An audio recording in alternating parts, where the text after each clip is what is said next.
పేట ఎల్లమ్మ ఆలయం. హైదరాబాద్ లోని బల్కంపేట ఎల్లమ్మ ఆలయాన్ని సందర్శిస్తే అష్టాదశ శక్తి పీఠాల్ని దర్శించుకున్నంత ఫలమని చెప్తారు. ముగ్గురమ్మల మూలపుటమ్మ, సృష్టిలోని ఎల్ల జీవులకు అమ్మ ఎల్లమ్మ, చల్లని తల్లి బల్కంపేట ఎల్లమ్మ. 700 సంవత్సరాల నాటి సంగతి.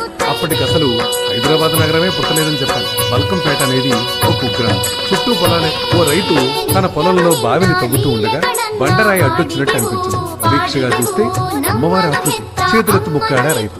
భక్తితో ఆ విగ్రహాన్ని ఒడ్డుకు చేర్చాలని ప్రయత్నించాడు. కాస్తంతైనా కూడా కదలలేదు.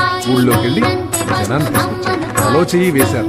అయినా లాభం లేకపోయింది. శివసత్తులను పిలిపించారు. శివసత్తులంటే పరమశివుడు ఆరాధకులు. శైవ సాంప్రదాయంలో వీరికి చాలా ప్రాధాన్యం ఉంది. ఇక్కడి నుంచే పూజలు అందుకోవాలన్నది అమ్మవారి అభిష్టం కావచ్చు. దైవ నిర్ణయాన్ని కాదనడానికి మన ఎవరు అసలు? సలహా ఇచ్చారు శివసత్తులు. అమ్మవారిని రేణుకాంబగా గుర్తించింది వీరు. మూల విరాట్టు బావి లోపల ఉండడంతో భక్త జనం ఒడ్డున నిలబడే పూజలు చేసేవారు. కొంతకాలానికి రేణుకా ఎల్లమ్మ మహిమలు చుట్టుపక్కల ప్రాంతాలకు విస్తరించారు.